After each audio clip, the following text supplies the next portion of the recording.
Good evening, everyone. Welcome to the Real Talk Sports Show. I'm your host, the Minister Jonathan Simmons. We're very thankful that you guys have decided to join us here on various platforms. Big shout out to those of you watching us, of course, on Facebook, YouTube Live, Periscope. Oh, I can't say Periscope anymore. It's now Twitter TV, Twitch, and of course on the two Roku channels, the C Room Sports Network and the Phoenix Entertainment Group Network. Well, let's get right to it. Of course, anytime we come on the air, we bring on with us one of the most beautiful women in the world of sports talk radio or TV. The one and only Miss Tree Dolman is in the building. Hello, how are you Welcome doing? and welcome and welcome. And of course, we always like to bring on also a champion, two-time Super Bowl champion, 13 or 14-year NFL veteran, and a proud HBC graduate. The one and only Mr. Tyrone Poole is in the building. Sir, welcome back. How we doing, everyone? Hello, Miss Tree. Hello, you doing? How you doing, Minister? Hello, everybody in radio and TV land. How you doing? How you doing? We are doing. Hey, Tyrone. All We're right. doing fantastic. We're doing fantastic. I'm glad everybody is here. Another weekend full of sports, ups and downs here in Metro Atlanta, but that's okay. We are going to deal with them as they come. Well, Wait, before we get started, can I say something? come on with it, woman. The screen is yours. Go ahead. So a little birdie told me that our very own Tyrone Poole is going in the Hall of Fame for Fort Valley State University. That's like huge. Like huge. Our very own Tyrone Poole, two-time Super Bowl champion, is going into the Hall of Fame for Fort Valley State University. That is just congratulations, Tyrone. I am so proud of you and so happy for you. Praise be to God. Praise be to God. Just like I used to do in football, I always hit my chest and give thanks to the Lord for giving me the opportunity to see that play. So thank you, Tree. I did thank God for the opportunity, and it just goes to show what hard work can do for you. And I appreciate Fort Valley for recognizing, my gifts and talents that were given to me by my Heavenly Father. And I just took it and nourished it and turned my 5 talents into 5 more talents. And now I'm just trying to help people gain victory in their lives. So, it's an honor, a privilege to be recognized by, a great institution like Fort Valley State. And I don't take it lightly. Yeah. Well, I say well deserved. I'm so happy for you. Congratulations, sir. Congratulations and congratulations. That's big. That's big. The Hall of Fame. I mean, that now it's like you're already kind of semi-immortal already, but now it's official. Every time somebody goes to Fort Valley, they know that Tyrone Poole came this way.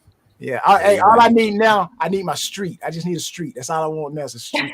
Street, yeah. Somewhere near the school, Pools Avenue or, something, I just joking. What you say, bro? You say you want a street? You want a street too? Or daggone, we just... if it comes, it comes. But I'm satisfied with the accomplishments that God has allowed me to, partake in. And like I said, I just want to show everybody that, you can achieve greatness. Like I said, work that thing. You got to make your mind up. Can't nobody stop you but you, yourself, the person that you look at every day in the mirror. I truly believe that. I truly believe that there are going to be people who are going to be for you, people who are going to be against you. That's why I say the only person that can stop you is the man in the mirror.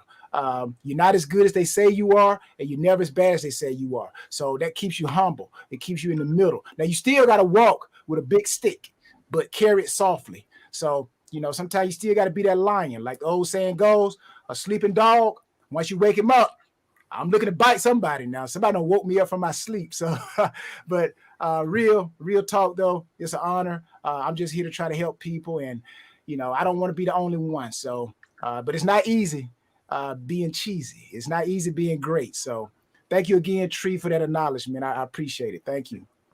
Hey, man, at first I thought he was going to bring in a Kermit reference. I thought you were going to say it's not easy being green. But okay, you said cheesy. That's close enough. Well, I tell you, it's not easy being an Atlanta sports fan at times. Like I said, again, a lot of ups and downs over the weekends. We're going to talk, hopefully, in just a few moments with some good news. We'll start that first. The Atlanta Braves, it's official. They have, for the 4th straight year, won the NL Eastern Division crown. So Big shout out to Atlanta Braves.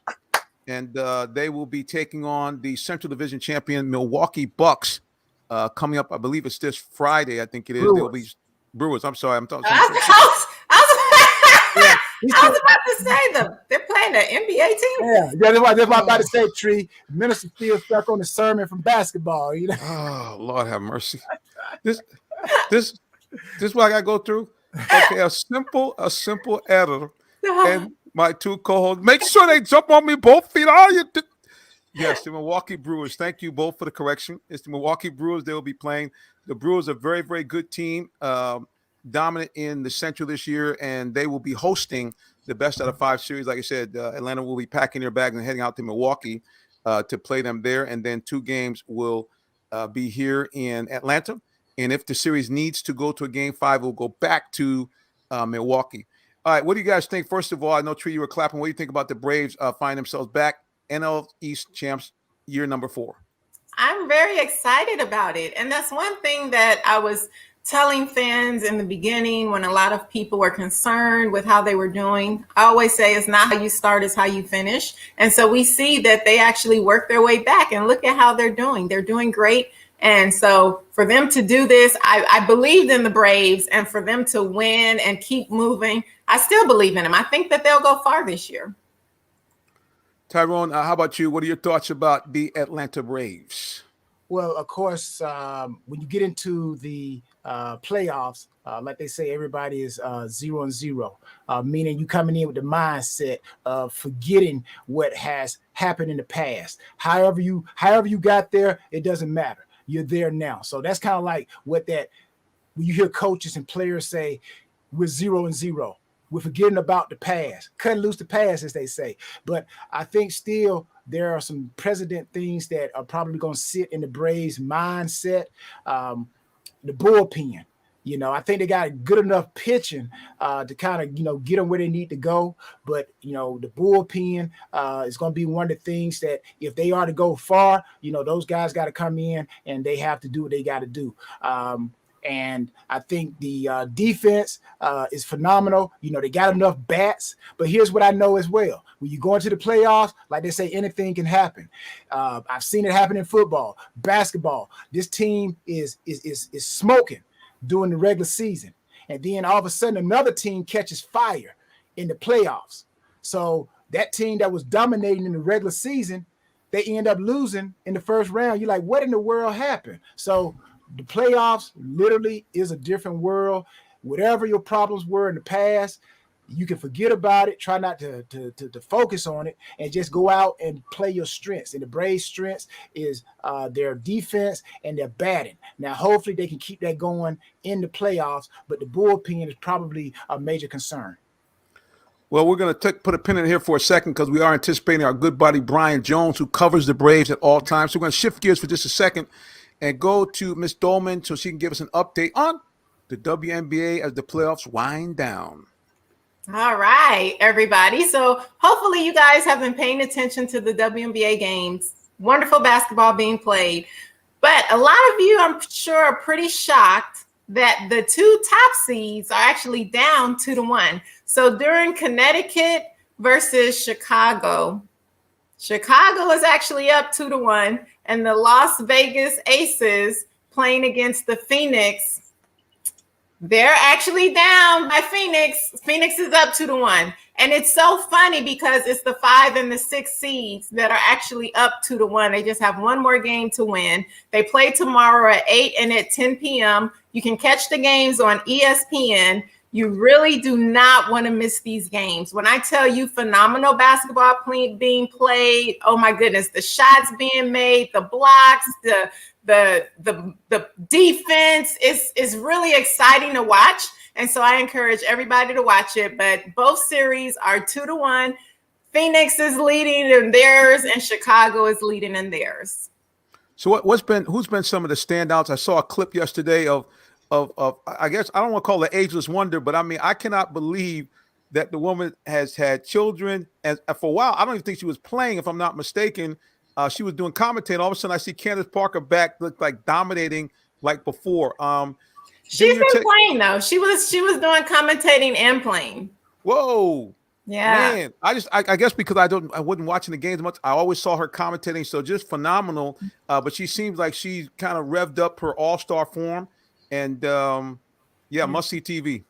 Yeah, and your girl Diamond DeShield, she's been out there playing well, and yeah, but like you said, Candace Parker, she's always going to be Candace Parker. She's had a couple of games where she didn't score as many points as she wanted to, but she still came through with defense, and she still motivated her team. She was still making great plays by passing the ball, getting her teammates involved, and it's more than just how much you put on the scoreboard that makes a difference in you being a big part of your team winning games. And that's what she's been doing. Candace Parker is a veteran. She's been in this league for a very long time, one of the best to ever play the game. She's truly a great player, and she's still making her presence known, whether she's scoring a lot or not. But with her goal is always to score a lot of points, because that's what she wants to do. She feels that that's the best thing that she can do to get her team those W's. Well, like I said, she is. It's good to see here. Good to see you, Ron John Cosby. Big shout out, a new watcher on YouTube TV, Ron John. We appreciate you. And what's up? What's going on, bro? Well, listen, we're going to take a quick little break as we get set to have some input again on the Braves. We want to talk a little bit about how dominant that team has been, and then we'll shift gears to a little high school. You're watching the Real Talk Sports Show. Don't go nowhere, because we will be right back. Are you in the market for a new vehicle? Well, check out Allen Vigil Ford Lincoln in Morrow, Georgia. We have one of the largest inventories in our area for both new and pre-owned vehicles, so we're sure to have something for everyone. Family owned and operated since 1982, customer satisfaction is our number one priority. Come see our full lineup of vehicles and find the one that best fits you.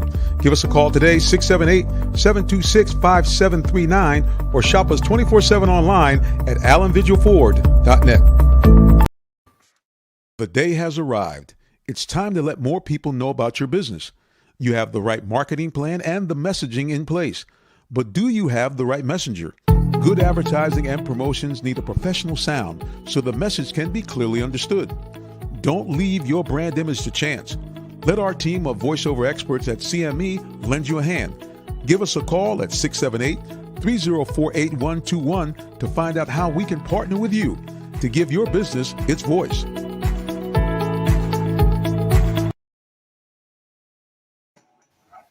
All right, we're back here. Listen to Real Talk Sports. As we go around, we have over there to my whatever direction. I can't tell. My fingers are going everywhere. But Tree Dolman. And down below there, we have the champion and now Hall of Famer, Tyrone Poole. That's got a nice ring to it. Hall of Famer. Tyrone Poole. Taking steps. Maybe one day I'll be now in Canton, Ohio. So, hey, we never know. Hey, we would love to welcome you. Represent HBCU football, HBCU. Yes. That's what I'm talking about. Well, like you said, it's great stuff going on in the world of sports. We're also going to talk a little bit. We're going to bring our good buddy Deshaun Tate, talk to us a little bit about basketball. Unbelievably, the Hawks are back. They played their first preseason game yesterday. Didn't do too well. And they actually have their first home preseason game tomorrow night. I'm going to try to see if I can gather a few little shekels so I can go out there and see the Hawks. I did get a chance to watch them in their open practice. They look like they might have added some very interesting pieces. Like I said, again, we'll talk to Deshaun more about that as well. Well, we're going to go ahead and forge to the rest of our baseball section. I guess Brian is detained, so we will continue to move on and get back with our Braves. Tyrone, you said something about the Braves bats earlier. I'm just going to give you some stats here on why they have been one of the toughest teams to play offensively in the NL. Number one, Mr. Austin Riley, who heard the chants of MVP cascading down from Truist Park Stadium. Big numbers for the guy that had been kind of like the go-to guy coming from their farm club. 33 homers, 107 runs batted in, 303 batting average. Freddie Freeman, remember everybody was kind of doubting him, worrying about the contract. What's he going to do? No worries. Freddie Freeman, 31 homers, 83 runs batted in, and a 300 batting average as he always does. And to me, the real unsung hero on this team, Ozzie Albies, 30 homers, 106 runs batted in, 20 steals, 259 batting average, and also a guy that plays a stellar defense along with Freddie Freeman. And then Dansby Swanson, the hometown hero, now feeling completely comfortable in his shoes, baby. 27 homers, 88 runs batted in, a nice 248 average. not too bad, but more importantly, outstanding play at the shortstop position. So you can see, Tyrone, they got not one, not two, but three guys that have hit 30 homers on that team. Definitely. Again, they have the power. They have the power. They got the bats. But my thing again is there comes a time, and Tree's been an athlete. She definitely know what I'm talking about. And Minister, I know you've done sports and even just sometimes preaching. I believe you'll understand this principle.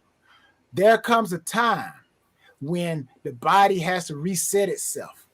You get tired. It's like a bell shape. Okay, that's why I say some teams you want to go into the playoffs going uphill. Okay, you take that momentum and you ride it into the playoffs, and that's usually how teams win championships. It's that we got that chemistry and we just ride it right into the playoffs. You got some teams, they've been riding so high for the longest that somewhere or another that their game, the team, something happens and like they just fall off the wagon, the wheel comes off the wagon. Now I think with the Braves, like we all agree, they have had ups and downs, and I believe they're catching that up. And if they can ride that wave, they could upset, which I still believe is the strongest team talent-wise, the Dodgers. So, it's all about catching fire at the right time. And who knows, that bullpen, they've been getting a lot of slack from people, reporters. They could be on that upswing and, the man catch fire at the right time. And I know they say the Braves, I guess the last World Series was like 1995. 1995. So hopefully this is the year. Maybe they can, win that thing and everybody be happy. Yeah, no doubt. So let's go to social media real quick here. Let's take a peek here. Our man, Todd, I believe says every year, heartbreak with the Braves. This year, he says no difference.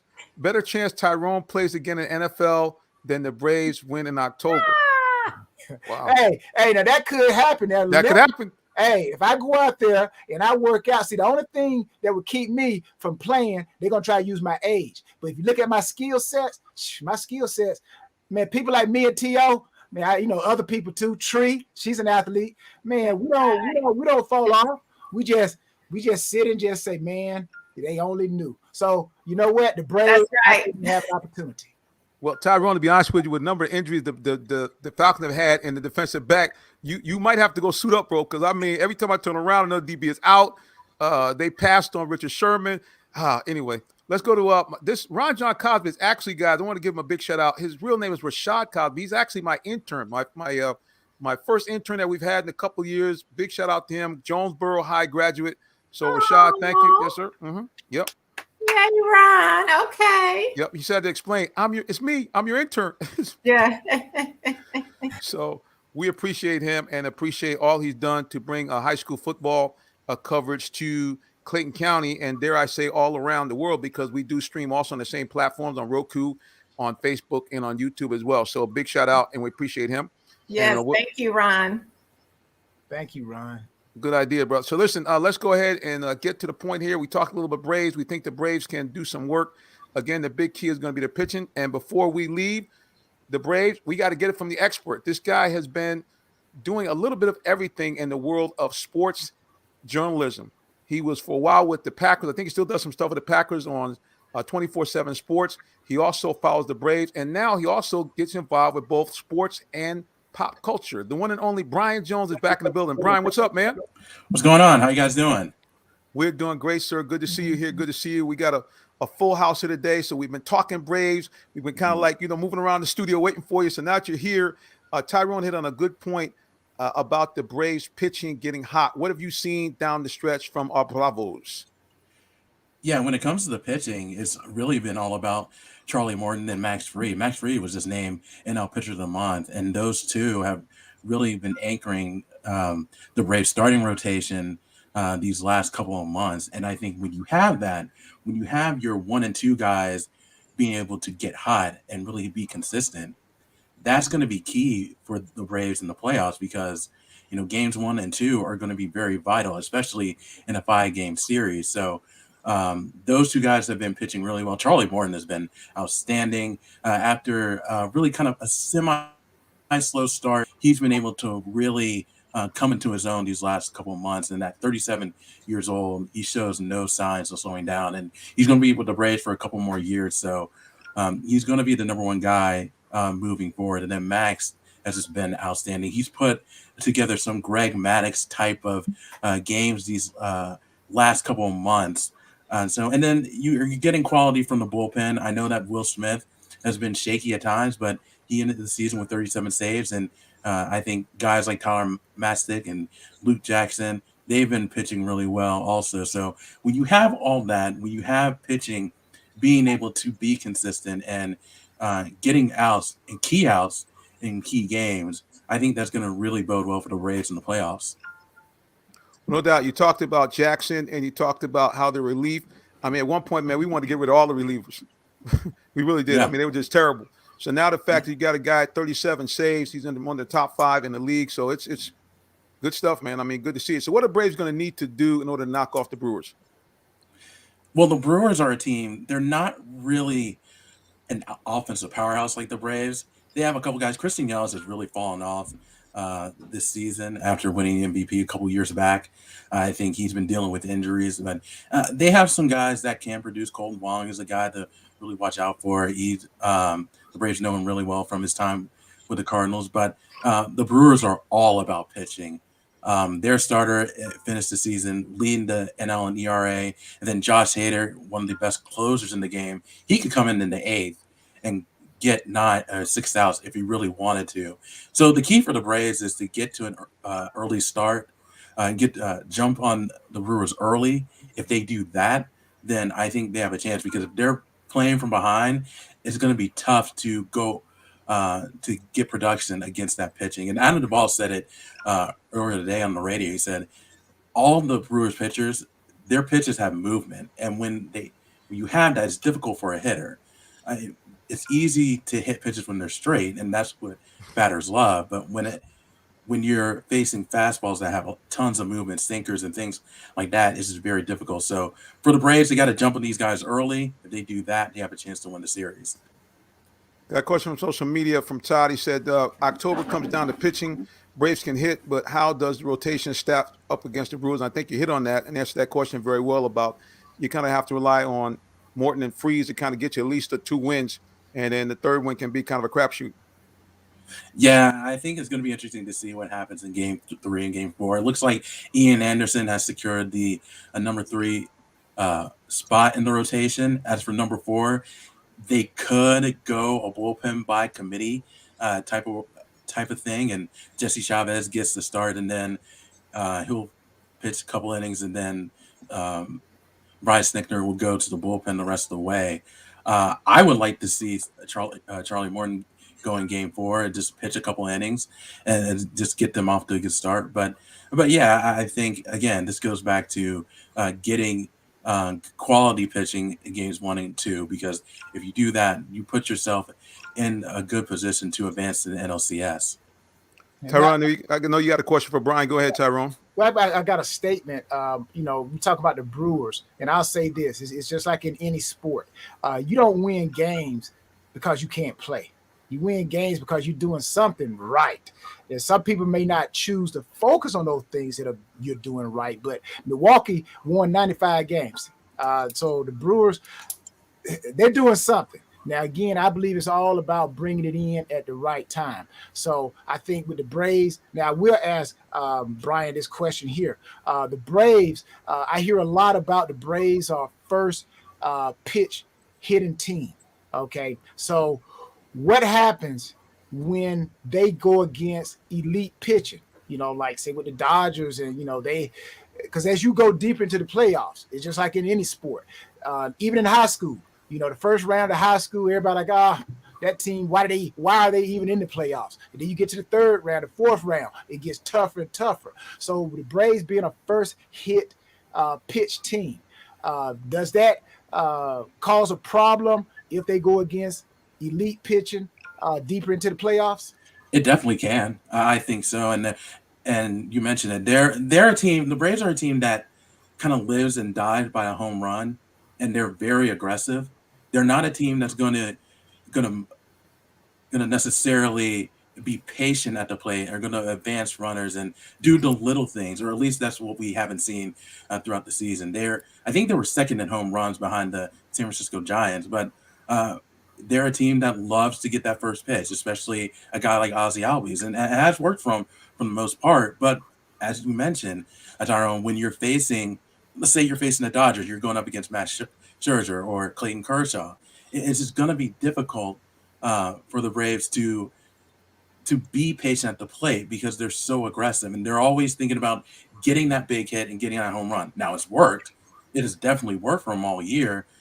You have guys that have hit 25, 30 home runs, but when it comes to the playoffs, you have to be patient. Your goal is to advance runners, continue to advance runners. If you can do that, then you can go deep. That's why the Dodgers, the defending World Series champions, won the World Series last year. They can hit home runs, but they are very patient at the plate. That's something that the Braves have to do in order to win the World Series. All right, Brian, before we go, Tree, do you have a question for Brian before he heads off? He actually has already answered the question that I had for him. So no, not anymore. Well, there you go. All right, Brian, we like to do it before our guests leave. We always like to make sure that they let people know how to find out more about them. So, Brian Jones, the floor is yours. Thank you so much. I do appreciate it. I'm a sports and entertainment writer for popculture.com. You can find my work at popculture.com or popculture.com/sports. Got a lot of great stuff. I just interviewed Joe Montana last week. That video is up. We have a YouTube page. You just go to type in pop culture and that'll show up right there. I just interviewed Matt Ryan today. So that interview will be up in the next couple of days, I believe. And I'm interviewing Shaquille O'Neal tomorrow. So again, be sure to check out popculture.com/sports. You can also follow me on Twitter. That's at Brian Jones _93. I also have a podcast. It's called Always Football Season. I haven't come out with a new episode in a couple of weeks, but I'll come out with a new episode soon. I have a Facebook page for that, facebook.com/Always Football Season. You can find it wherever you get your podcast. And then, of course, my Instagram is at Brian_L_Jones. And see, they be saying the minister's busy. No, I ain't got nothing on Brian Jones. Well, Brian, listen, man, keep up the good work. We appreciate you, and we look forward to having you back again real soon. Of course. Thank you so much, guys. I really do appreciate it. Thank you, sir. Bye. Brian Jones, he a bad man. He got his hands in everything: Facebook, YouTube, Instagram, interviewing Matt Ryan, Shaquille O'Neal. That's what I'm talking about. That's good stuff. Well, look, before we go to a break, we got to bring a guy on that's been hanging out in the green room. I know he's excited because this is the time of year. I don't even know how he's able to keep himself in the chair. He is our own basketball savant. You can hear him on 92.9, The Game here in Atlanta, and on various sports channels around the country, even sometimes back in his home state of Michigan and Detroit. The one and only Mr. Sean Tate is back in the building. What's up, bro? Not much, man. Appreciate you for having me on per usual. And good to see you, Mr. Poole and Miss Dolman. And I'm really happy to be here. So I'm ready to talk some basketball. I hope that's what I'm here for. Because if I ain't here for that, then you know what? I don't know what God is doing with me, man, Minister Rev. Well, hold on one second. I got to. This is what I love here. We got to come up. Let me go ahead and show you the backdrop here. Let me get him the full page.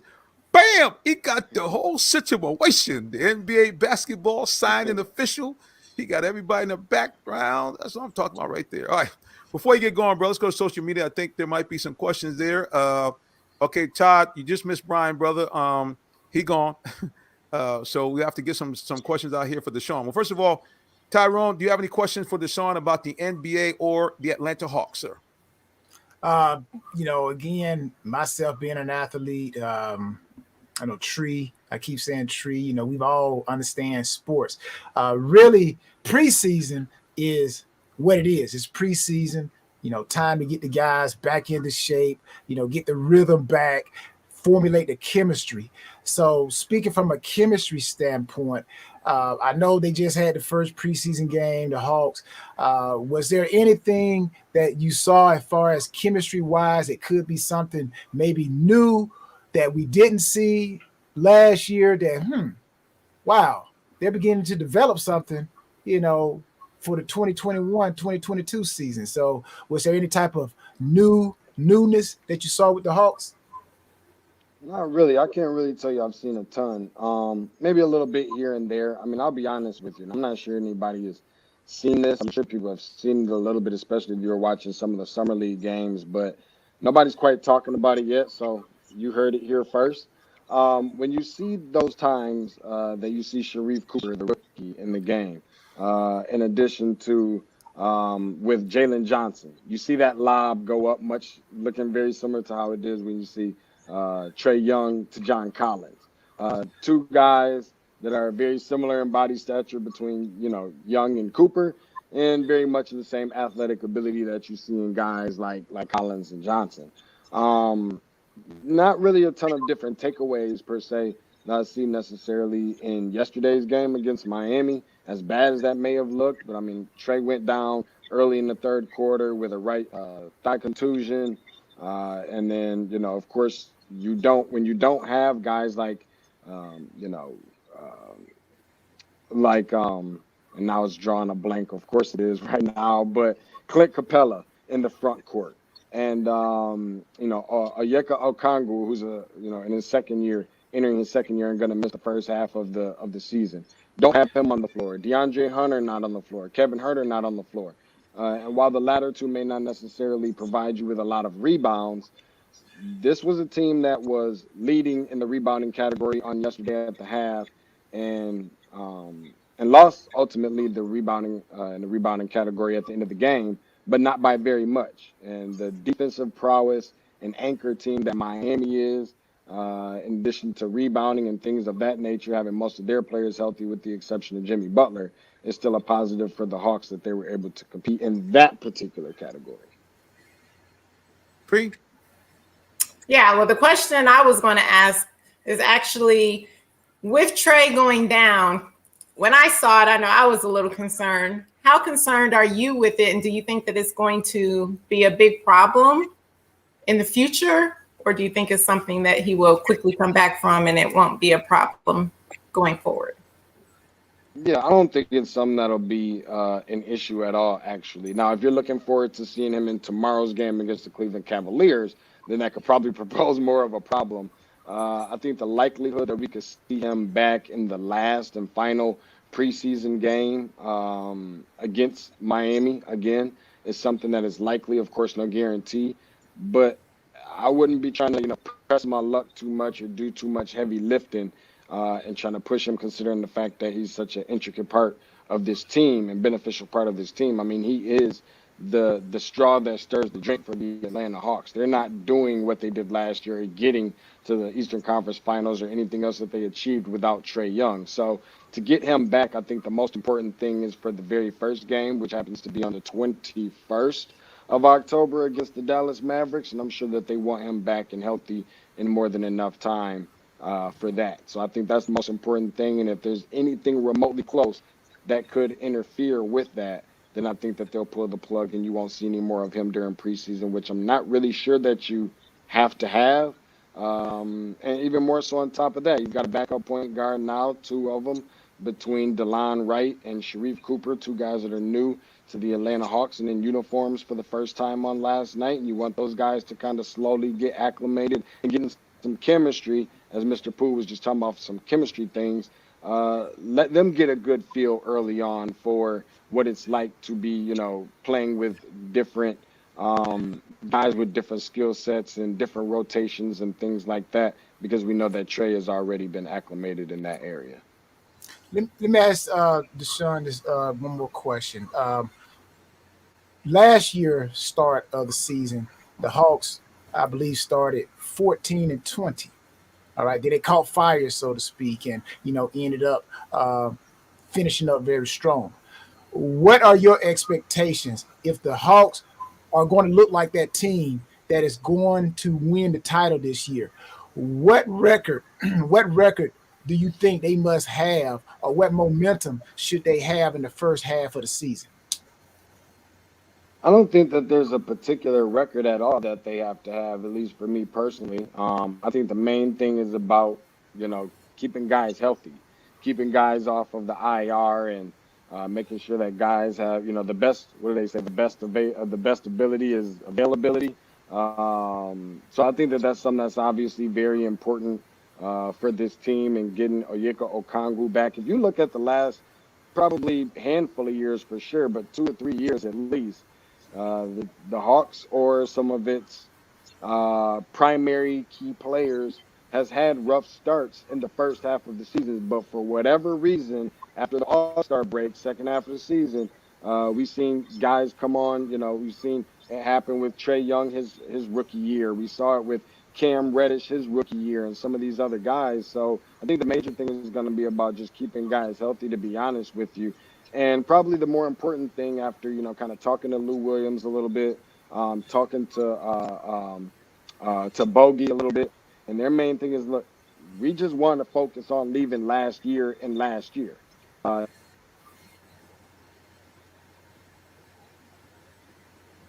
Did we lose you?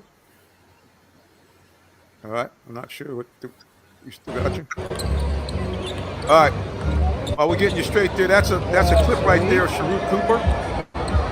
That's him with the big afro down there. That was his first action that he saw in the practice there. So that's him with the. You guys can see him there. He's an outstanding player, and he does remind you a lot of our man, Mr. Trey Young. So Deshaun, Yeah, you're back. sorry about that. Yeah, I No had worries. people coming on. Hey, man, when are you going on with? Leave me alone. I'm on with Rev Simmons already, man. Leave me alone. I'm already on with the brother. You cutting me off right now. Call me back later. I'll tell you all you need to know about the Hawks. But no, listen, I think that those are just some of the things that the conversations that I've had with them more than anything has just been keeping this team focused on leaving last year and last year, knowing that, now when guys are coming to town, it's not going to be about, hey, we're going to visit Atlanta and going to the Gentlemen's Club to have some chicken wings. It ain't that no more. Guys are going to have you circled on your calendars now. They're going to have you highlighted on their calendars. They know that they're coming here, and I'm excited to see what's going to happen with the Atlanta Hawks fan base, with Hawks Nation now coming out. This isn't no more, come to the Hawks game the way they used to sell it. Brand new facilities, State Farm Arena. We got gazebos and plush couches and swipe left Tinder night and everything else. Now it's about winning basketball games. Now it's about winning championships. Now it's going out and defending home court and making sure that you're in position to get home court for the NBA playoffs. And I think that that's just some of the biggest takeaways that I've gotten from this team, especially with quotes and some of the guys that I've been talking to on the roster lately. Well, I just got to understand something. So, as you can see, I have a new garment here, and I bought several suits just for the reason you mentioned to go down and see and be seen at the Hawks. So, if you're telling me now I must watch the basketball, no, I'm just joking. But at the end of the day, that is a big deal. I mean, you go down to State Farm, it's must see TV, and the Hawks have actually kind of not taking anything away what they're doing on the field. They have had this marketing engine, which they have been ranked, I think, number one the last 4 or 5 years as far as in-game experience. You have most of your entertainment and guys from other sports that like to come there, but yeah, they will play some basketball, I think, in between all of that stuff. All right, so what's the one thing that the Hawks you think will need in order to at least get to where they got to last year? What must happen? Give me 3 things. Hawks got Yeah, to I do it. think I hate to sound like a broken record, but they've got to stay healthy. I think that's probably the biggest thing because they're the deepest team in the NBA, I believe, certainly within the Eastern Conference, in my personal opinion. So I think that they've definitely got to stay healthy. That's one thing, and they just have to continue to improve defensively. They got the guys, the tools to go out there, the high firepowered offense, and all those good things to be able to put the ball in the basket. But when it comes down to the playoffs and the game starts to slow down, possessions start to become more critical. It's not about up and down transition as much. You're in half court settings and all those type of things. It comes down to you having to be able to get stops, and they improved upon that under Nate McMillan last year. But I think that they still have some improvement left to it. Now, I don't want to just judge by yesterday's game because that's really unfair, and it's just one game and it's a preseason game. But I think that that is still something that is very key. There aren't going to be any teams that are winning championships, holding up trophies, pouring champagne all over each other, wearing goggles in the locker rooms on the very last game of the season if they're not out there getting stops. We saw Milwaukee do it because they were out there. They went out there and they were down 2-0 to begin the series of the NBA Finals, and they finished 4-2. So it was a gentleman's sweep. That wouldn't have happened if they weren't out there playing a brand of basketball that was stifling and was a defensive anchor on that side of the ball. And that's just something that the Atlanta Hawks have to be. Number one, getting stops. Number two, staying healthy. And I'll say this, like Deshaun said, I think he kind of alluded back to what I said, the record, because if the Hawks are doing what Deshaun is saying, getting stops, then the record is going to indicate that they're getting stops because they're getting wins. And I'm a firm believer that you can't be a championship team trying to catch up with the other teams that are championship caliber. You make it too hard for yourself. You burn yourself out. So I do believe if you go back and look in history, all teams that have won championships in the middle of the season, they had a good record, and towards the end of the season, they started to catch fire. So at the end of the day, you don't want to put pressure on yourself. And I don't think the Hawks can start. I know we're not living in the past, but you can learn from the past. You can't start 14-20 and make it hard for yourself. And yes, you may go on a 27-11 run at the end, but you wear yourself out trying to catch up with everybody else. So just like to Deshaun, what he's saying, if they're getting stops, then the record is going to indicate that they're getting stops. If they're not getting stops, then you're going to see the losing, and then fans will be saying, here we go again, the same old Hawks. So, again, I think the record is kind of like an indicator of what type of potential you have. Tree? No, I agree. Well, I think, when I take a look at this roster, Deshaun, of course, it's going to change a little bit as well, but it looks like the Hawks tried to address some areas where they feel could be shored up. Number one, you talked earlier about Sharif Cooper. I told people the little I saw of him, he looks like Trae Young 2.0. He's got that same type of game. He's quick. He's mercurial. And I tell you, he shoots better than I thought. Now, I know it's just preseason, but he was knocking on those threes pretty regular. The other thing is they needed a little bit more beef on the inside. Not that these guys are necessarily beefy in terms of girth, but they have the length. Jaquil Okafor, bring in Deng, a guy that's been around for a long time. These guys can help with Clint Capella and take some of the pressure off John Collins to have to really mix it up with those big guys down there. So I think they really kind of fortified the two areas where I thought they might have had some problems. And last but not least, man, if you got a healthy Cam Reddish and DeAndre Hunter, I will put that Hawks lineup against any team in the NBA. Case closed on the store, including the redefined Los Angeles Lakers. Because like Tyrone said, when it gets late in the season, them old 30-something-year-old legs and them banged up legs like Mr. Davis has, it could take its toll if the Hawks are able to put that pressure on them all year. So that's my take on them. I just think the Hawks kind of shored up that team. And you're right. If they can remain healthy, they're going to be a tough out. Yeah, I think that they will be. And just kind of piggybacking off what you were saying about Sharif Cooper, I've even gone off to say as much as to say that, between the starting point guard role and what could eventually at some point become, fingers crossed, of course, the backup point guard role held by Sharif Cooper, that this just might be the most cerebral and crafty starting point guard and backup point guard duo in the entire NBA. Seeing two guys that can put the ball in spaces, very tight windows. Yes, a little bit more on the undersized, if you will, especially a guy like a Sharif Cooper who needs to be better at being more consistent from three. When he can get that shot off, it's totally different when you're our size trying to shoot over guys, Ben Simmons and all these other guys, than it is, on the college level or on the high school level. And then maybe not having necessarily the explosiveness. I see you putting your shades back on when I mentioned Ben Simmons there, Rev. Ben Simmons? I know. Simmons? I would put my shades on if I had him too. Where Ben has he Simmons? been? But that's a whole other conversation. But no, it's okay. But just seeing both of those guys and trying to go out and perform, to execute, to exceed expectations. Trae has been able to do that because of his ability to shoot from long range. Sharif Cooper does not have that. So it's gonna be a little bit of a learning curve for him.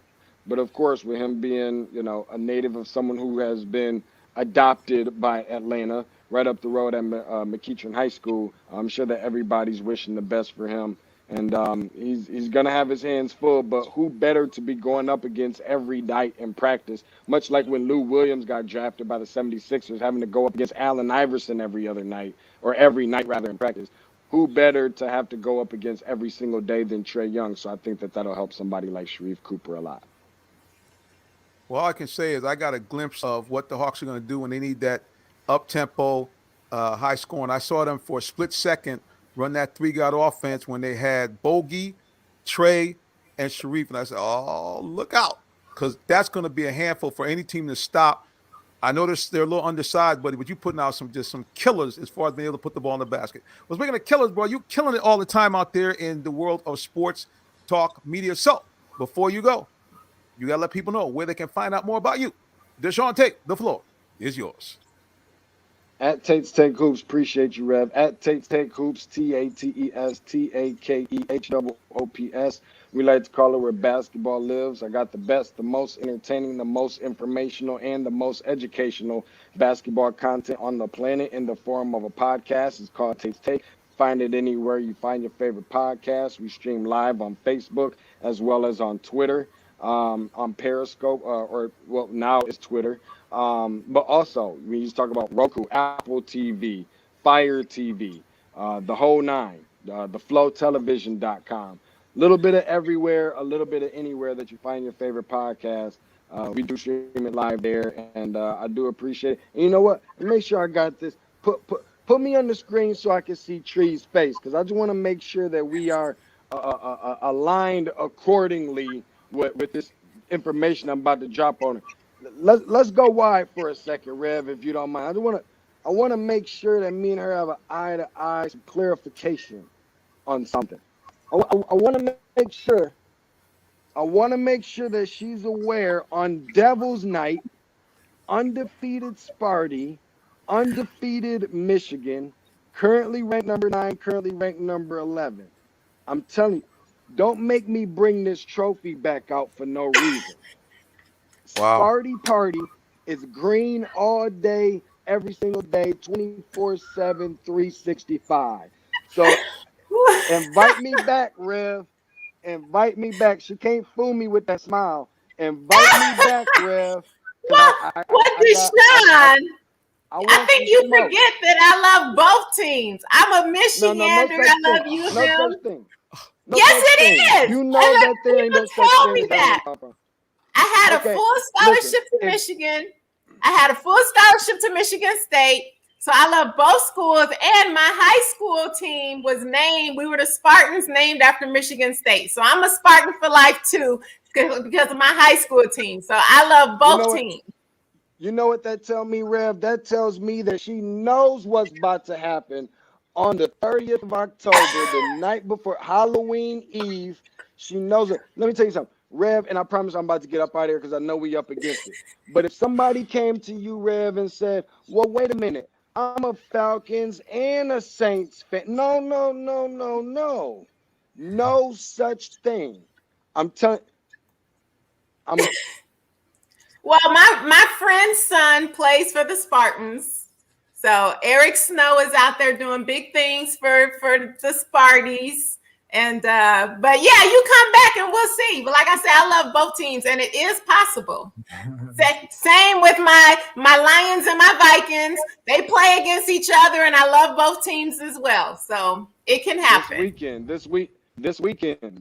But we're gonna leave that right. This is the time when I exit stage left, Rev, because when she mentioned Lions, there's only 2 teams that ain't got no wins, and that's them and the Jaguars. And I respect, I know we got a football guy on here. I respect your program. I'm not going to say what I want to say, Rev, but I'll be darned if my Lions, if the Jaguars win a game before my Lions, I can't have it, bro. I'll be done with them.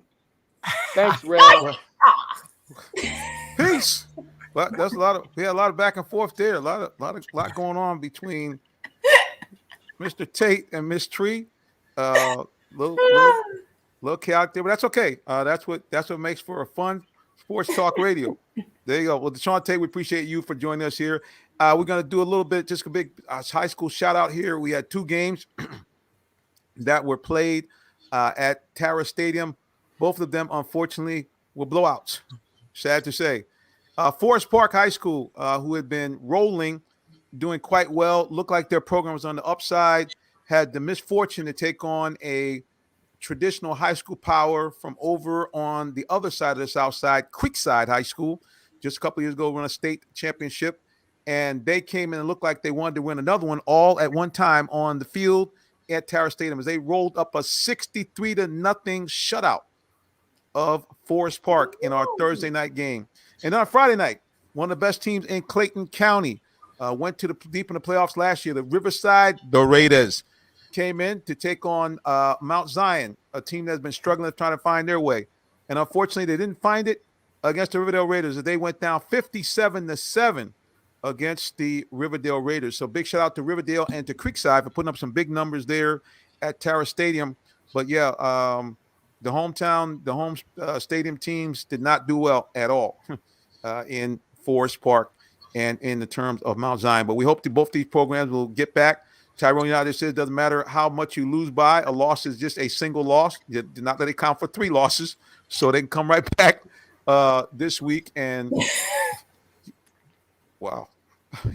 Well, it doesn't. I mean, I'll give you get beat 65-10 or whatever. I mean, it still count. They're not going to say, okay, well, you lost so bad, we'll give you 3 losses. You get 1. That's it. So, next week come out. If you win 15-7, 15-14, it all goes away because you won the next game. So hopefully for those young men at Forest Park and at Mount Zion who's really been struggling, they're 0 for the season so far, that they might be able to turn things around and make things happen. And also big shout out to all the teams who are continuing to ball out here on the South Side. Lovejoy, big shout out to them. Westlake High School, shout out to them as well. And we look forward to seeing Woodward Academy also. They scored up against Jonesboro. So some good stuff going on here on the South Side, guys, as far as high school football. And you can watch it right here on the Real Talk Sports Show. Before we take a break, I want to remind everybody to please, if you don't mind, subscribe, baby, subscribe.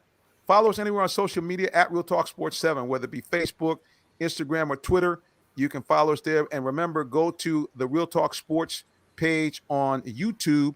Not only do you subscribe, hit the little bell. So, in fact, we can go ahead and, you can know when we coming on. So please follow us, everybody, if you could. All right, we're going to go to social media real quick before we take a break. It's our man Todd, I think, lurking somewhere in the shadows. Let's see what he says here. He says, Preacher Deion Jones has to make that tackle. Wow. That's one thing about Todd. He ain't going to let up on you, man. If you mess around, do anything incorrect, Mr. Todd will let you know what time it is on Tuesday night and let you know. Well, speaking of what time it is, guys, time for us to take a break. But we'll be back with more of the Real Talk Sports Show. And we're going to talk a little NFL. And, of course, what we're going to do, talk our Atlanta Falcons with the one and only. Well, you got to come back to find out. All right, you listen to the Real Talk Sports Show. We'll be back in just a moment. Did you know that Allen Vigil Ford in Morrow, Georgia also has Lincoln? Over 35 years of using the Vigil Touch to provide excellent customer service, works hand in hand with the Lincoln Motor Company to provide a luxurious and seamless way to acquire your next luxury vehicle. Lincoln has an array of full-service complimentary owner benefits. These benefits include hospitality partnerships, service pickup and delivery, all which can be accessed through the Lincoln Way app.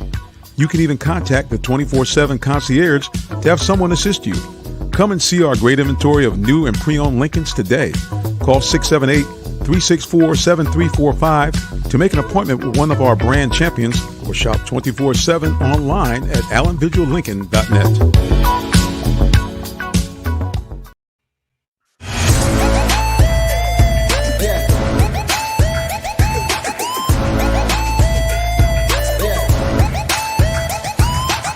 This is OJ Howard with Real Talk Sports. What's up, guys? This is Tim Tebow. You're listening to Real Talk Sports. This is Charles Woodson. You grab the mic. You ready? This is Charles Woodson with Real Talk Sports. Hey, it's your boy JB Smooth with Real Talk Sports.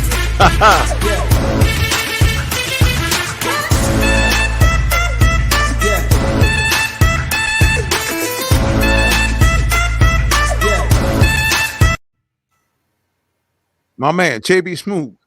Always looking smooth. Before we talk NFL and pro football here, we're going to take a quick peek and look at some of the top 10 in college football. First of all, we're going to go to the top 10 in the PWIs.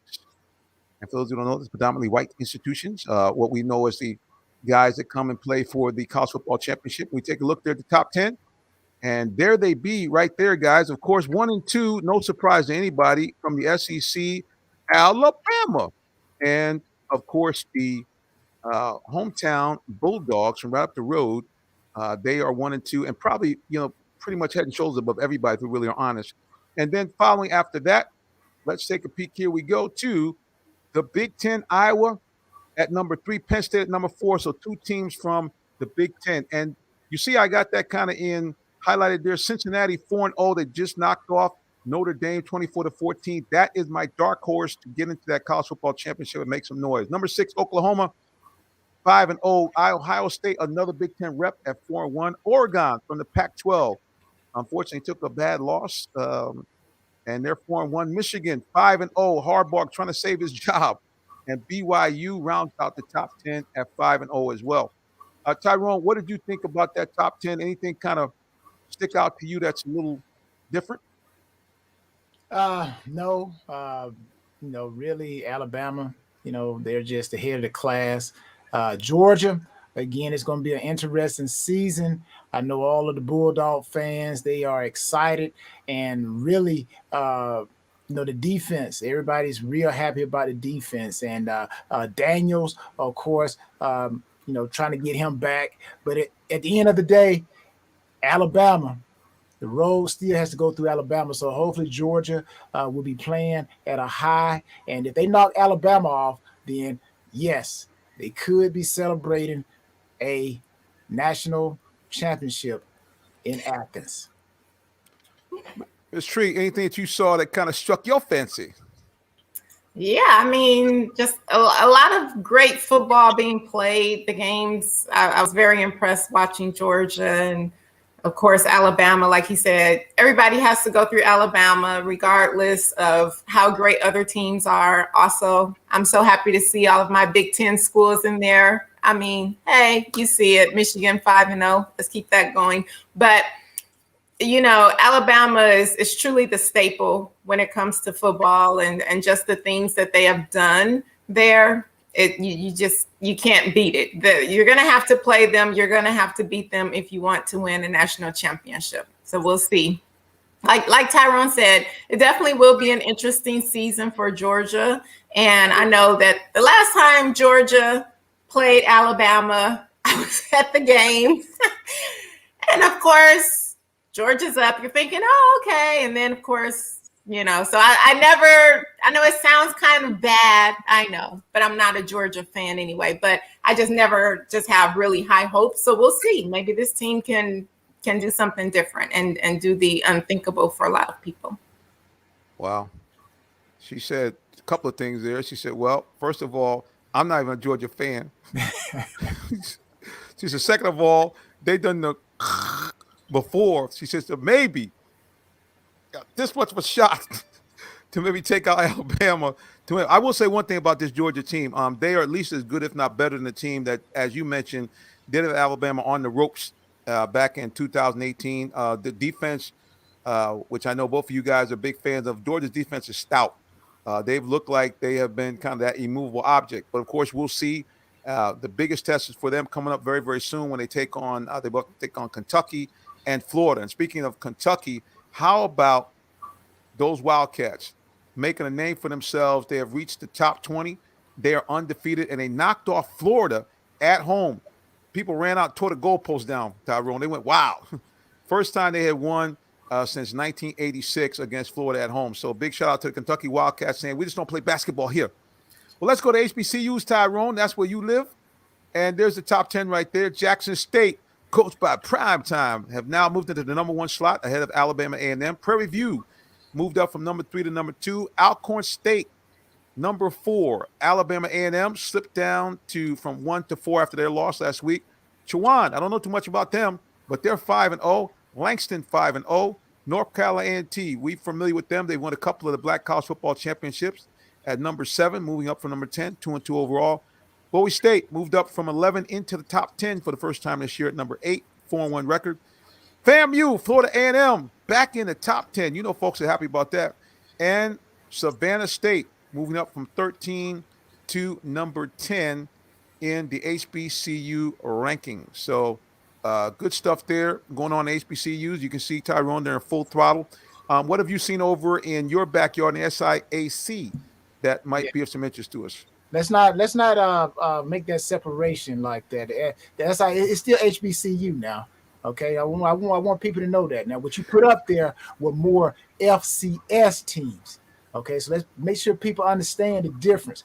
They're all HBCU schools, but schools like Jackson State, Florida A&M, they are FCS schools. You know, schools like Georgia, Alabama, they are FBC, FBS schools. So, but Jackson State, Fort Valley State, Albany State, those are HBCUs. They rank them in the same spot. But anyways, just want to get that clarification. All right. So gotta tell the truth. You're gonna tell it, gotta tell it like it is. Tell it like it is. But looking at the SIAC, Savannah State, Albany State, right now they are the class of the SIAC, doing very, very well.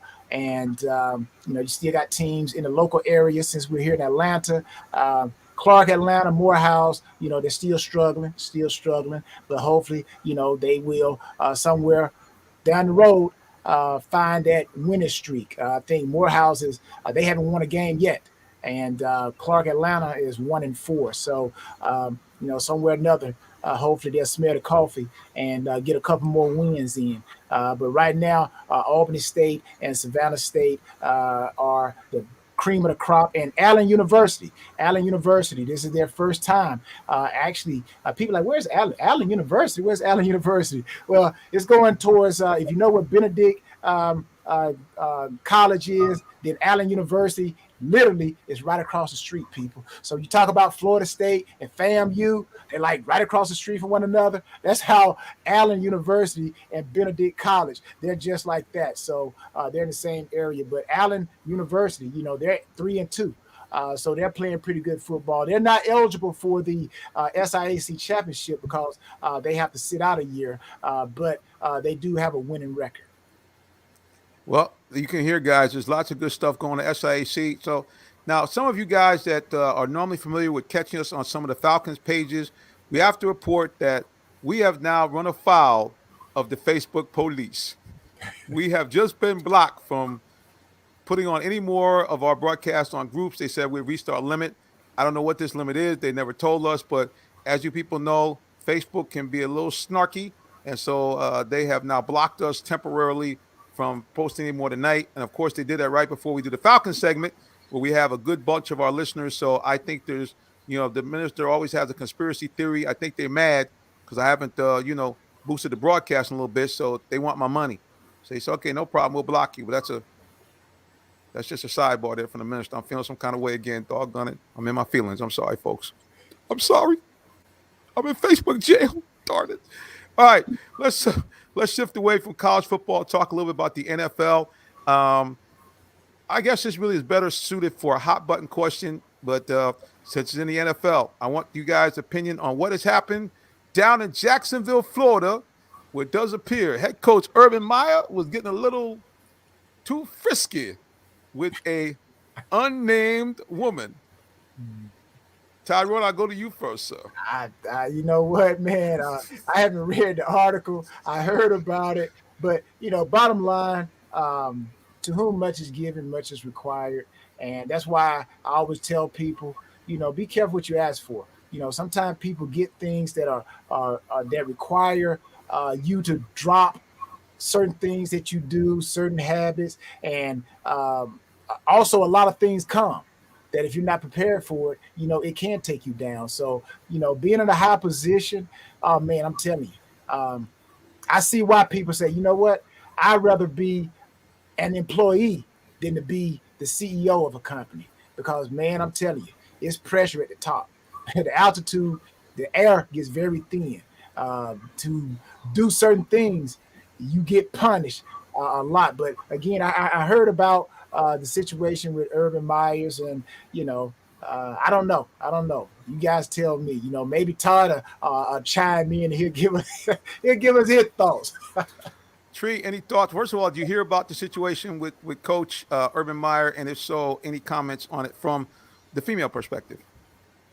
I did hear about it, and I saw his interview in regards to it where he was saying that he was out to dinner and there were people next to him asking like, hey, come take pictures with us and all this. And then it was a girl that was dancing. He was having a good time. And like he said, he shouldn't. Well, I can't remember if he said he shouldn't have done it, but I know that he said he apologized for the attention that the team was getting from it. He did not want attention to be on him and take away from the team. So he was very apologetic about that. But you know, a lot of times it's just like what Tyrone said, to whom much is given, much is required. And a lot of times people do have to think, because we know, especially nowadays where everybody has cell phones, everybody's always recording everything. When you're going out in public or even in private at places, you just have to always assume that you're being recorded. And some people try to set you up too. So yeah, you know, sometimes it's not just a coincidence. You know, some people literally, if you're at the top of whatever, man, you know, they try to set you up. You know, so you know, but you just got to be careful, just like Tree was saying. Yeah. Well, the only thing I can say in regards to this situation is, I will do a momentary true confession here. The preacher himself has found himself in a situation a few years ago where I took a photograph that some friends back home said, hey, preacher, how you doing? I said, I'm doing great. They said, that young lady you were with, did y'all look kind of close? I said, for real? I said, did you kind of look at the picture? And I'll look at the picture and say, well, brother, you need to take the picture and blow it up and check out your hand placement. And after seeing that picture, I realized to my own self that from now on, the preacher had to be very careful about noticing exactly where his hand placement was at all time, whether it was at 2 o'clock, 3 o'clock, 6 o'clock.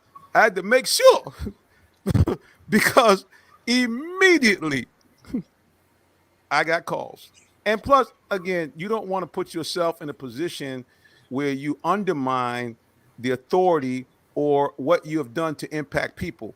As a coach, minister, whatever you may be, any type of leadership position, you really got to be careful. So I'm making a joke, but you really do have to be careful.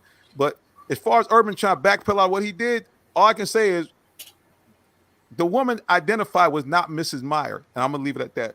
We're going from there. Well, let's go ahead and shift over here and talk a little bit. I wasn't sure if he was still married or not, but yeah. Yeah, there's a Mrs. Myers at the house. So, I mean.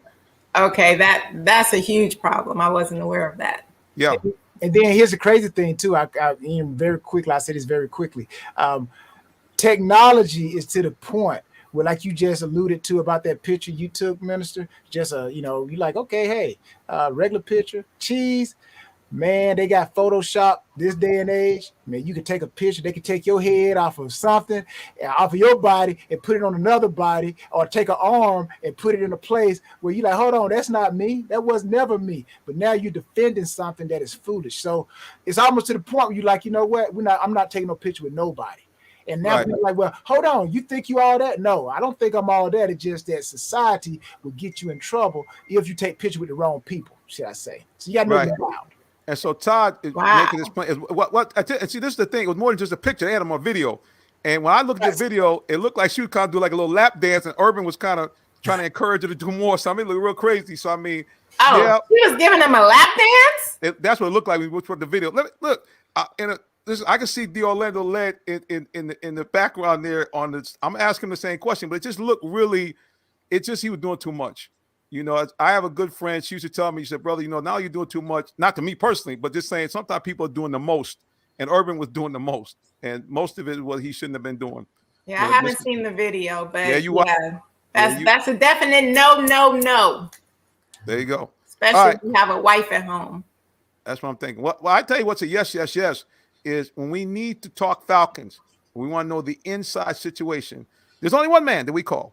He is the embedded beat writer for AJC Sports for the Falcons. He is also an award-winning sports writer and Esquire par excellence. The one and only D. Orlando Ledbetter is back in the building. What's going on, D. Led? Hello, Reverend Simmons, Miss Tree, and Tyrone. Thanks for having me on the show today. Hey, D. Led. Hi, D. Led. Well, thank you, sir. I didn't want to kind of bring you on right after that the Urban Meyer fiasco, but I mean, yeah, Urban kind of misconducted himself. So that's all I can say about that. I don't know what the Jaguars are going to do. I don't know if he's going to back out of there, but we don't care about that because we want to talk about our Falcons. Wait, right. before we talk about the Falcons, because we know time we start talking about the Falcons, that goes to the end. We got to talk about Sunday Night Football. Oh, you want to talk about Tom Brady? I'm just saying. Was I the only one that the song "Waiting All Day for Sunday Night"? Was it just me? There was a lot of people that were looking forward to that game. Like this was the most anticipated regular season game of the year. It was but if you want to talk about the Falcons and not talk about it, that's okay. I just, No. I tell you what we're gonna do. We're gonna go. Fortunately for me, I own the airtime. I'm like Mr. Reagan, and when they had that thing, it's my microphone. I pay for it, so I pay for the airtime. So I can go extend it if I want to. So let's talk a little bit about Tom Brady. I'm gonna go. Tree, you've had your comments about it. Tyrone, you actually have had firsthand experience in Patriot Nation. What were your thoughts about Tommy going back with Bad Bill? Well, of course, everybody was. You always got two sides of a story. You got those who want the negative things to happen, and then you got those who want the positive things to happen. But I believe there's reality that's in the middle. Of course, there are going to be fans who, just like Bill Belichick said, hey, we wish Tom the best. He was a great quarterback while he was here, and we hope that he continues to have a great season, just not tonight. So there's a lot of fans. They think the same way. I'm pretty sure when the Titans play the Falcons, they're going to be people, Julio, we embrace Julio, or anybody that has previously played for a team. You're going to talk good about them. But then you're going to say, I hope they play well, not just tonight. So going back, I kind of figured that Tom probably wasn't going to have an outstanding night. The reason why I say that is, again, he spent 20 years with a head coach who knows him the best. And it's like spending time with your own brother. You grew up with him. You know what he eats in the morning. You know what time he go to bed. So it's easy to understand his weaknesses and his strengths. And I'm pretty sure Bill wasn't going to let Tom have an explosive night. Now, whether they were going to beat the Bucs, that was a different story. But I'm pretty sure Bill knew a lot about Tom. And one thing he did, if everybody noticed, Belichick kept switching up the defense. Like they said, and they alluded on to it, Chris Collinsworth and Al Michaels, the Patriots made Tom read the defense on the run. And also, I'll close with this. A lot of teams also going forward, if I was a team playing the Bucs, I would study this tape tremendously because Belichick knows Tom. He knows what Tom's strength and what his weaknesses are. And if anything happens Sunday night, I think a can of worms kind of got opened up, as the old saying goes, on how to truly play Tom. And he may see, again, it's a copycat league. Tom will probably face that type of defense going forward, or at least teams will try to mimic what the Patriots did against him to slow him down. D-Led, I know you were busy, obviously, getting a recap from the Falcons. Did you peek in on the game, and what were your thoughts about Brady versus Belichick?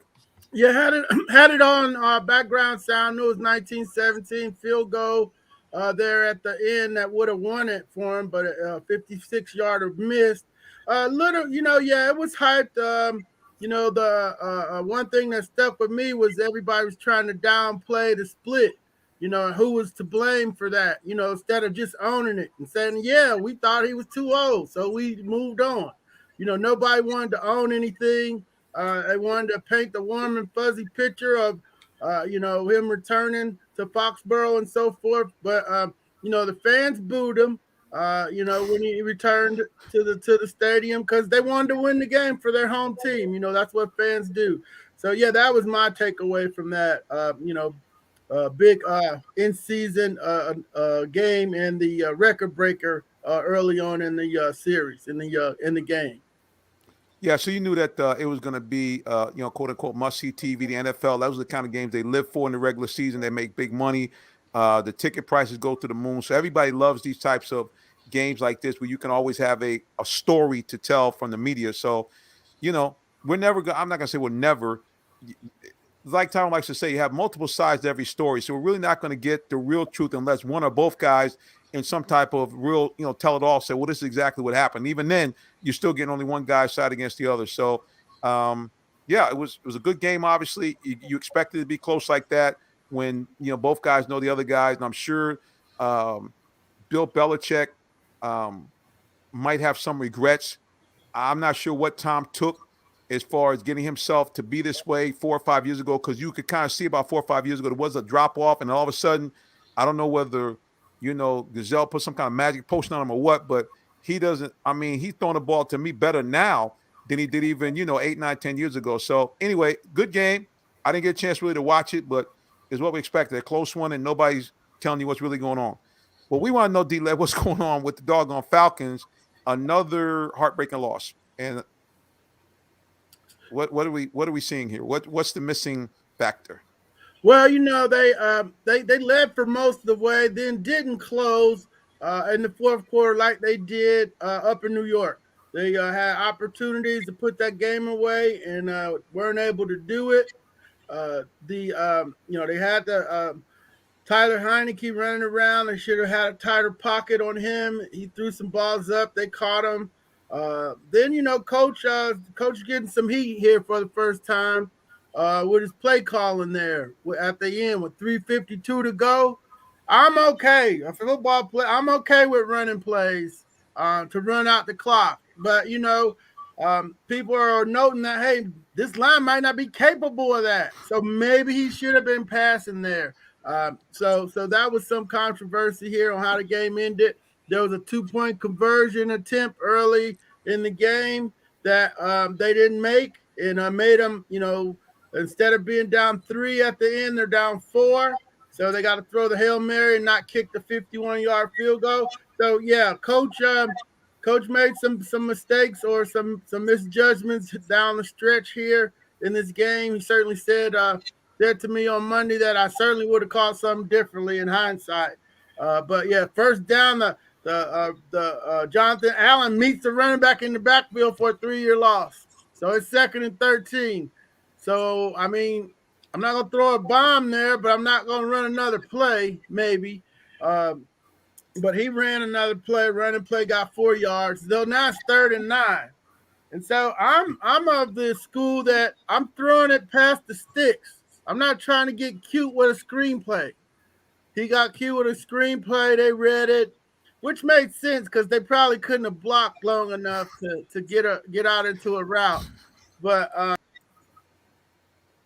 they didn't get past them. Then he's got a punt, and so they don't run out the clock. They get the ball with 1:47 on their 24, and go right down the field and score with 33 seconds left. And now the Falcons are, instead of playing a game being 2-2, they're 1-3 because they kicked this one away to the Washington football team.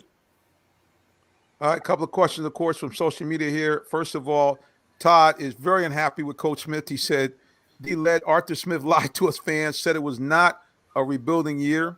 Clearly looks like that. And he has a question here about you talking about the scheme. He said, why was Cordell Patterson not in on that last drive?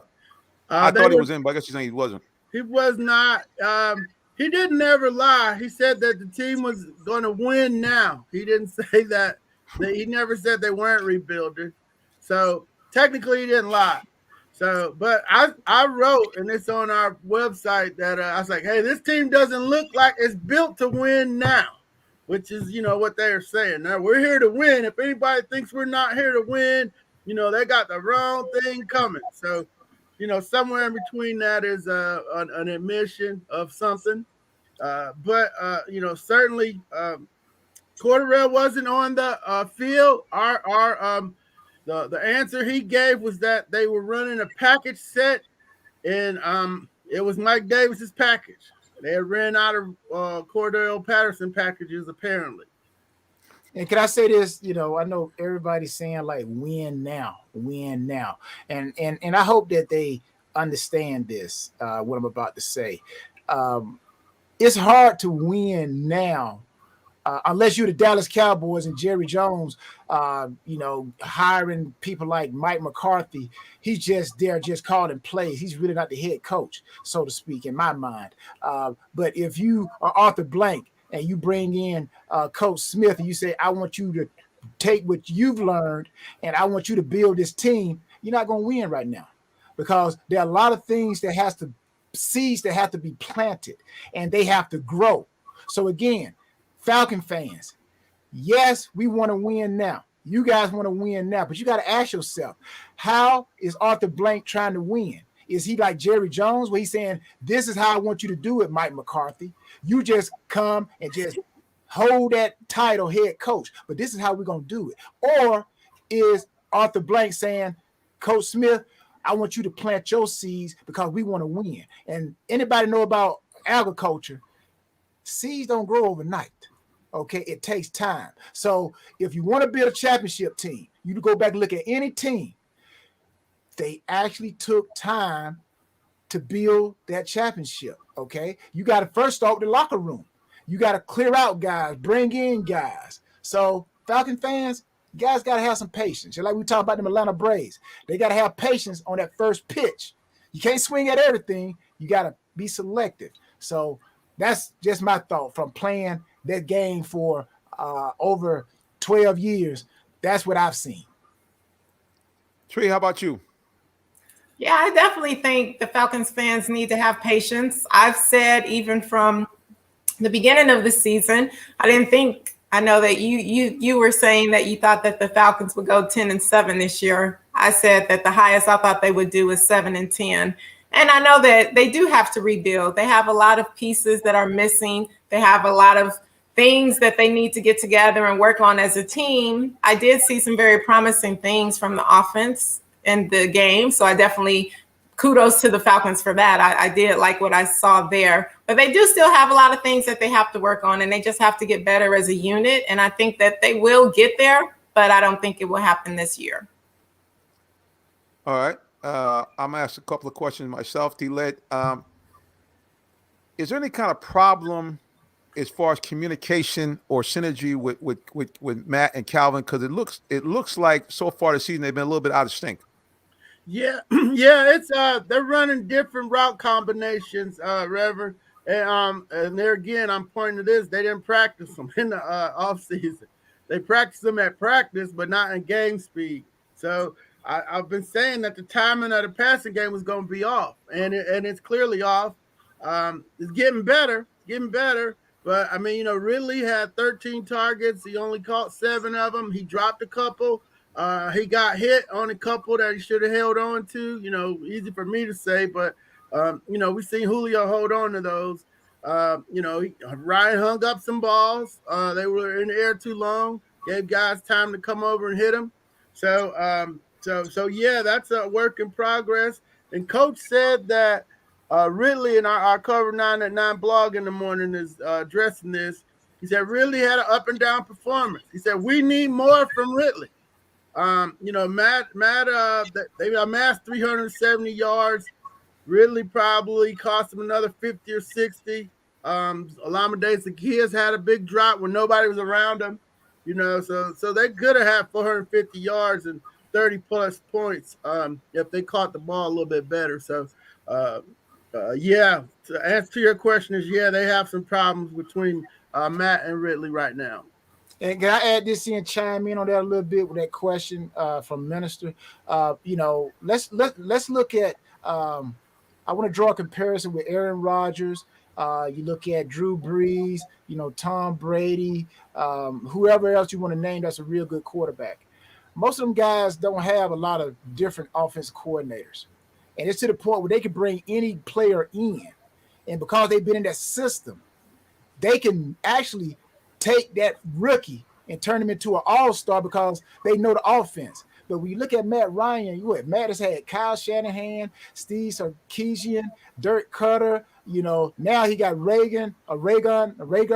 It's like too many systems.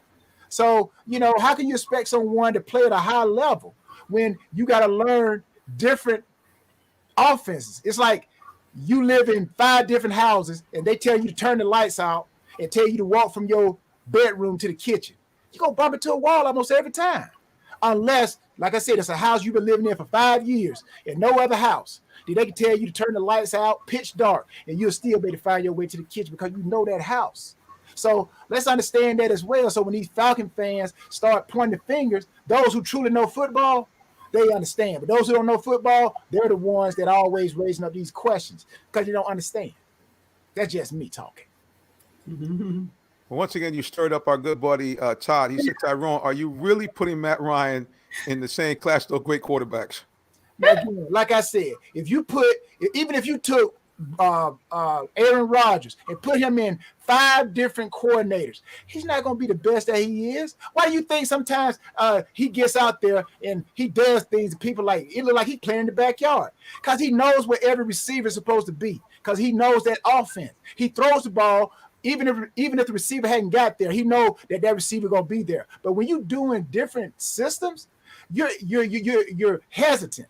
You're hesitant, and when you hesitate in the NFL, you're gonna get sacked. So again, that's just my thing. I'm not saying that Matt Ryan is the greatest quarterback, and I definitely know he's not the worst quarterback. But I do believe if you put him in a consistent system, then yes, Matt has the ability. Well, when he first came into the league, and even now, he has the ability. Again, look at Tom Brady. Tom is old, but he's playing in a system, I bet you, that they have taken some of that New England Patriots system and told Tom, we're going to rewrite our playbook and we're going to put in some things that you like to do. That's why he went and got Gronk. That's why he told Antonio Brown, come down here. Because they know his playbook. Come on, Falcon fans. Come on, man. Of course. But I do want to say in regard to what Todd was saying about Matt Ryan is not the problem. Did you watch the game? He had the ball perfectly in their hands. I mean, it was right there, just like D-Len said. Who are we to say that they should have caught it? But it just seems like they should have caught it, right? The ball was literally right there. He had it so many different times. So I don't think Matt Ryan is a problem. Had they caught those balls, would it be a different situation? I think yes. I think if a lot of those balls were caught, I think the Falcons would have definitely walked away with the victory. But those drops were very key. And again, it was not Matt Ryan's fault. Well, there you go. Yeah, it's Matt said himself, and Tyrone's very passionate about it, and it's true. The Matt says any quarterback tells you they get more than credit they should deserve when the team's winning. And they're going to get, in most cases, more of the shellacking if the team loses. All right, I'm going to ask one more question here from D-Led, and then I'm getting out of the picture. Do you think, we saw it, I think, one play, but do you think that Frank should be used more or have a few more RPO plays every game? Well, they've had some in the last 2 games. If you keep getting stuck in the red zone, the answer to that is yes. Because you're on the 7-yard line, you get stuck and got to kick a field goal. Maybe he gets in on the RPO. The kid Mayfield had a couple penalties too. So yeah, maybe you want to expand his RPO package. There you go. One last thing here from Todd here, and then like I said, we're going on some bonus time. Todd is asking the question.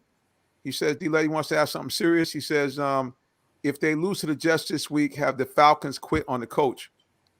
It's too early. It's 13 games in the season, and the one thing that's been consistent is the effort has been there. It ain't like they're not trying. They're not getting blown out. The one kid stood behind the receiver and should have blocked the ball down, but he froze. That's all I can say. But I haven't seen anybody quitting. They've been playing hard for Coach Art, and lost to the Jets overseas. It's a tricky game going over there. Certainly it's one that they should be favored to win, no, I wouldn't. I haven't seen anybody quitting out there. These are professional football players, and it's disrespectful to say that the pros quit. Yeah, exactly. I've never said that. I've never seen a pro team quit. Mm-hmm. Now, I'll say this now, like you said, D-Lay, they're going to play those Jets. Now, the one thing that I see that could be a problem is the fact that the Jets just beat a team, the Tennessee Titans, that Coach Smith used to be the offensive coordinator for us. They probably still got some of the same route combinations and the same type of offense. So this will probably be a easier game for the Jets to really look at and try to figure out what the Falcons doing. They're both flying overseas. And so with that being said, there's less prep time. But the Jets just playing the Tennessee Titans, who the offensive coordinator just came from there. So really, it's like the Jets may have the upper hand as far as when it comes to film study. And we know the more you know about your opponent, the better it gives you an opportunity to defeat them. Yes, Tennessee was playing without Julio and A.J. Brown last week when the Jets did beat them. The kid was running around, threw a couple long balls on him. And C.J. Mosley, who, opted out last year, he's back. He had 13 tackles. They had 7 sacks. And they also know the Falcons very well. The personnel that's left over, because Jeff Albrecht's the defensive coordinator, Mike LaFleur is the offensive coordinator, and Marquand Manuel's the defensive back coach and safety coach, and he was a former Falcon D coordinator also. So they'll know the Falcon. They know Matt Ryan, basically the defensive coaches do, but it's in Matt Ryan in the new system. So all we saying, people, it may not be as easy as you think it's going to be. That's correct, Tyrone. Yeah, I think that and they don't have Derrick Henry either, who ran for 157 on the Jets last week. So there you go. Well, what are the, since you guys have mentioned this, D-Led, what do you think is going to be the 3 things that the Falcons are going to need to do to get a win here in London? Well, they got to do exactly what they didn't do last week. You got to contain the kid, try to confuse him. Zach Wilson, the number 2 overall pick's got a cannon of an arm, and he likes to run around and sling it. So that's what Tyler Haneke did. He extended plays, got out of pocket, threw it back across the field, just crazy stuff. Just lobbed one up in the end zone, and scary Terry McLaurin came down with it. So the defense has got to do their plaster rules, right, Tyrone? When you stick with your receiver, when the quarterback starts scrambling, you got plaster to the receiver. You stay with him. And the defensive ends might not want to get out of their lane so much. They want to keep that edge so he stays in the middle of the field and has to throw from there and not, not throw on the run or escape outside the pocket. So the sacks might not be important as keeping him contained in the middle of the field. And I say this: the Falcons need to treat Zach Wilson like a rookie. Treat him like a rookie. Do the same thing that the Bucs tried to do in the Patriots game. Blitz him, show him different defensive fronts, make him read on the run, because based off of what the Jets did on the ground against the Titans, don't look like they have a ground game. So again, put pressure, blitz Zach Wilson, make that joker pick himself up off that ground as many times as possible. Trey, I know it makes you happy. Talking about defense. Oh yeah, I love when I see the blitz, and I agree they definitely need to blitz the rookie.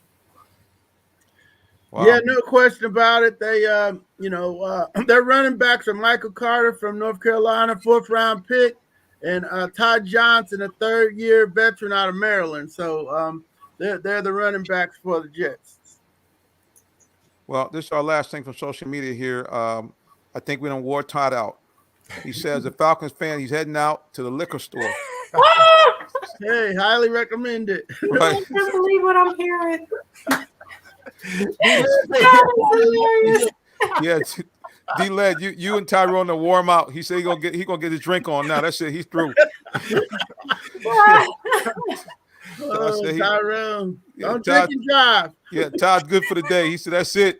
That's it. Let's say I highly recommend it. Right. Yep, go ahead and take care of yourself, bro. But like D-Led said, don't drink and drive. That's no good for you right there. Self-medicate. It's gonna be a long season. It's gonna be a long season. Oh man. Well, D-Led, sounds like the Falcons got their work cut out for them. But there is some, as you mentioned, some light at the end of the tunnel. Certainly, I don't think anybody expected Cordarrelle Patterson to be the dynamic player he is right now. Not only as a running back, but really being kind of that all-around guy. I mean, being able to give you receiving yards, rushing yards. I mean, really, he was a one-man gang last week. Yeah, no doubt. They hit him on a 42-yard post. The Washington football team didn't adjust to him flanking out. He was in the slot a lot, ran out of the backfield. You got to figure out, where he's at all times, because they ran a nice little fade route to score on. And then the other play was a nice catch and run where, he's elusive in the open field. So he had 194 total yards when you add them up and 3 touchdowns. So, but he wasn't on the field in the fourth quarter when they need to win the game, which, leaves the coach open to some criticism. Now, did I hear the coach saying something about, I don't know if the word is pace, but it's something about he's trying to manage the carries that Cordell is getting, because I don't know how old he is. I thought he was around 30, but is he just trying to manage it so they don't wear him out? Is that one of the reasons why he wasn't there? No, he didn't say that one. He said the package of plays was his reason. And we asked him on Sunday after the game. We gave him 24 hours to think about it, and asked him again on Monday, because he could just say, hey, because I don't know, there should be interchangeable parts. If he's a running back, he can go into any package. I don't know why he's got specific packages for him, but that's what he said. And, so that's, wasn't like we didn't ask him, but that's the only answer we got. Yeah, I find it kind of odd when I look at those stats. It looks like Mike Davis had 13 touches for 14 yards. So, I mean, yeah. I don't understand that. And then the other thing, how about Wayne Gallman? Are we going to see more of him? Because he looked pretty good in the time that he got his hands on the ball. Yeah, he was 6 for 29, I believe, and I had a 13-yarder. Almost broke that one to the house, they said, but somebody missed their block on the backside, and they didn't get Cole Holcomb. So, we'll ask Coach about Wayne. This was his first game up for the Falcons, and, he did really good. So they'll have to probably give him some more playing time. Yeah, I mean, like I said, offensively, the team looks like it's got a lot of weapons. We did see some drops. We are seeing some kind of interesting play from Mr. Ridley. That's why I asked the question earlier. It just seemed like those two guys are out of sync, and it seems like he really, again, this is from a guy who ain't played a down or nothing. Okay, so it's easy for me to say, oh yeah, the guy should run across the middle, but he doesn't look to really. No. His style of play is obviously different than Julio because physically he's not that same size. So I get it, but he doesn't seem to be too interested in getting in the middle of the action. He really, I think, wants to be a blow the roof off the top kind of guy, deep threat, the outs. He just doesn't look that interested. I mean, again, this is from a guy looking from the outside in. I don't know what are you thinking about that, and what can the team do as far as to improve the synergy between Matt and Ridley, because those are your two guys. Yeah, they got to put in some of the routes he's more comfortable running. They got too many in-breaking routes, right? That's what they did in Tennessee, where, they're coming to the quarterback. He can hit them in the middle of the field. It's an easy throw. And they got a lot of that. Even Kyle Pitts, he's throwing them close to throwing them into the safety on a lot of the routes. I like to see some 10, 15, 12-yard outs, some hooks. Really should be deadly on slants if they come up and play a man, but Ryan's never been a real good slant thrower, though. So that's not, you got to find what they can do together and put it in the offense and move forward. Now, I'll say this and adding on to what everybody's saying about Calvin Ridley and Matt Ryan. When defenses study an offense, we have all these percentages. They 60% of the time when it's 3rd and 12, they're going to do this. When it's 3rd and 1, they're 80% run on 30. So there are also studies when we look at it, we say this team is an inside route throwing team. And just like D. Les said, you got to be able to switch it up. You got to be able to run outs. You got to run inside routes, because if you start to get a high percentage, that when people look at the film, they say you are in route throwing team, all of the defense is going to be built to stop the inside and run. Now, I'll say this, and I know a lot of people still love Michael Vick, but when the Patriots, when we came down, it was 2005, kind of going back in the day. We played when Michael Vick was quarterbacking. We played most of our defense inside, our technique inside, because we felt like Michael Vick was not good at throwing it out. But he could throw inside routes. He could throw them like the best of them. So we were going to take away what they did best. And that's what defenses do. So I agree with D-Led. You got to switch it up. You got to run inside routes. You got to run outside routes. If you start running too many inside routes, you now are going to become a team known as an inside route throwing team. And that's what defense is going to take it away from you and make you play one-handed. Yeah, and I'm surprised because when my whole thought was their ability to put pressure on you with two tight ends that could catch. Ridley, a guy that, you know, at least in previous years seemed like he was a great guy outside the numbers. I just thought they'd be running more pick routes, rub routes. They'd be stacking, you know, 2 and 3 receivers on one side, making it very difficult to defend. But I really haven't seen, you know, much of that at all. But like I said, again, I ain't played it down to nothing. So it's easy for me to look at it from the outside. So I can say. Well, D-Led, listen, man, you know, it's that time, sir. So you know how we do it. The floor is yours. Thank you, Reverend. Thanks for having me. D. Orlando Ledbetter. You can find me on Twitter at DOrlandoAJC. The Cover 9 at 9 blog drops every Wednesday at 9 a.m. on AJC.com. And the Bowtie Chronicles podcast, 8 a.m. on Wednesdays and on Mondays after the game. We got it, Bowtie Chronicles tomorrow, getting you ready for the Jets game before we head over to London on Thursday. We're going to leave around the same time the team does and go to practice and have our coverage of the game from London for you this weekend. There you go, guys. I got it all up there for you right there. There's a ticker, AJC.com. There it is, AJC.com/sports/Atlanta-Falcons-blog/cover 9 at 9. And then you want to keep it simple. Just follow them anywhere on social media right there. D. Orlando Led on Instagram, D. Orlando AJC on Twitter. D-Led, appreciate you, sir. And we'll see you again soon. Reverend. Take God care. bless. All right, D-Led. All right. Tyrone Poole, the floor is yours with the wrong name. Go ahead. Well, hey, I tell you what, Tyrone Poole, 38, all social media.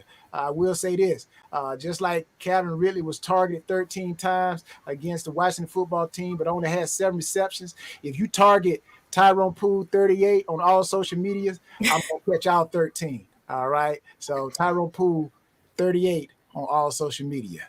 There you go. Until next week. Thank you, sir. All right. The lovely Ms. Dolman, the floor is yours. Well, hello, everyone. I do want to say that, Jonathan, you look extra nice with your nice suit jacket and your nice suit. So I did want to say that at the beginning of the show, but then it kept going on. But you look very nice today. Thank you.